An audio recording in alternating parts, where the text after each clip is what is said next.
दिवसानंतर आज मुख्यमंत्री आमदारांशी त्यांच्या भेटतायत, त्यांच्याशी चर्चा करतायत आणि आजची ही पत्रकार परिषद अत्यंत महत्त्वाची असणार आहे। गिरीश, मी पुन्हा एकदा तुमच्याकडे ते एकनाथ शिंदे यांची दुपारी 3 वाजता पत्रकार परिषद होणार आहे। या पत्रकार परिषदेमध्ये एकनाथ शिंदे काय भूमिका म्हणतात हे पाहणं खूप महत्त्वाचं ठरणार आहे। मुख्यमंत्री म्हणून या ठिकाणी देवेंद्र फडणवीस यांच्या नावावर शिक्कामोर्तब झाल्याची माहिती देखील आहे। अशा वेळेला आता मुख्यमंत्री एकनाथ शिंदे कोणती भूमिका मांडतात हे पाहणं खूप महत्त्वाचं ठरेल।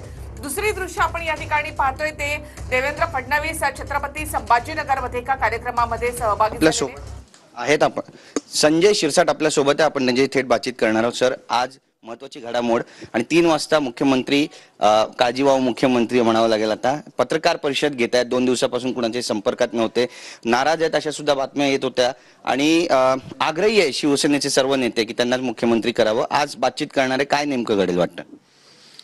काय घडेल याची कल्पना मला नाही, परंतु मुख्यमंत्र्यांनी जर पत्रकार परिषद आयोजित केली निश्चित त्याच्यामध्ये त्या बातमी असणार आहे। त्यांच्या मनातले भावना कदाचित त्याच्यामध्ये ते व्यक्त करतील। चालू असलेल्या राजकारणावर मुख्यमंत्री कोण, मग उपमुख्यमंत्रीची ऑफर कोणाला आली, केंद्रात जाण्याची ऑफर कोण देत आहे, या सगळ्या प्रश्नाची उत्तर मला वाटतं मुख्यमंत्री एकनाथ शिंदे साहेब त्या पत्रकार परिषदेमध्ये देतील।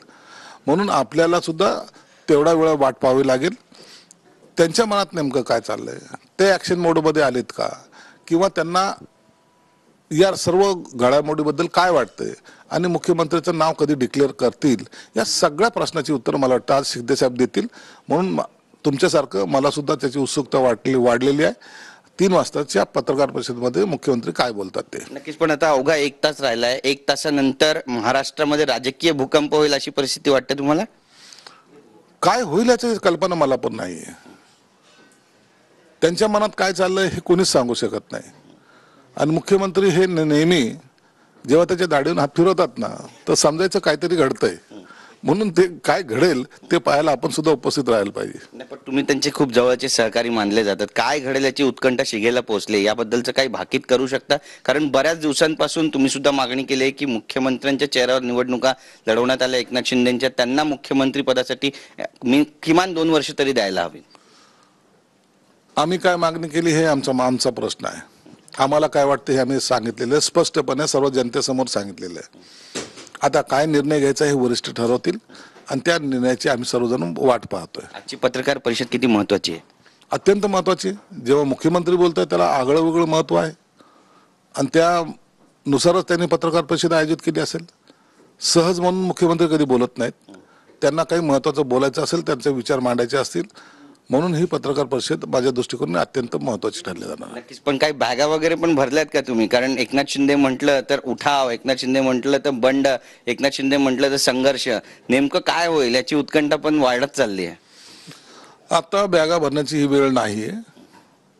आम्ही आता काही लोकांना बॅगा भरायला लावलेल्या आहेत, त्यांना देवदर्शनाला पाठवण्याची व्यवस्था कदाचित शिंदे साहेब करू शकतील, परंतु आम्ही आहोत याच ठिकाणी आहोत, मुंबईमध्ये राहू आणि हा सगळा आनंद सोहळा उपभोगू। नक्कीच। काय घडेल असं वाटतं तुम्हाला? एकंदरीत चित्र कसं पाहताय महाराष्ट्राचं पुढचं? महाराष्ट्रामध्ये माहिती सत्ता येणार आहे, निर्विवाद सत्य आहे। आता कोण मुख्यमंत्री बनेल हा एक प्रश्नचिन्ह आहे। या प्रश्नचिन्हाचं उत्तर कदाचित 3 वाजता ते देतात का काय हे सुद्धा पाहावं लागेल। नाही तरी 1-2 दिवसामध्ये मुख्यमंत्र्याचं नाव हे जाहीर होईल। नक्कीच। तुम्ही म्हणता 1-2 दिवसात मुख्यमंत्र्यांचं नाव जाहीर होईल। मागच्या वेळी आपण पाहिलं की देवेंद्र फडणवीस यांच्या नावाची चर्चा होती, पण त्यांनी एकनाथ शिंदे यांचं नाव जाहीर केलं पत्रकार परिषदेमध्ये। यंदा त्याची परतफेड केली जाईल अशी पण चर्चा आहे। राजकारण यालाच म्हणतात। अचानक काय घडेल ना याचा काही नेम नसतो। कोण कधी काय करेल किंवा काय घडेल ही अस्थिरता जी आहे ती राजकारणामध्ये नेहमीच असते। म्हणून शेवटच्या क्षणापर्यंत कुणाचं नाव पुढे गेलं, कुणाचं नाव कटलं हे सांगता येत नाही। म्हणून आता आम्हाला सुद्धा त्या बाबतीची धडधडी आमची सुद्धा वाढलेली आहे। थोडा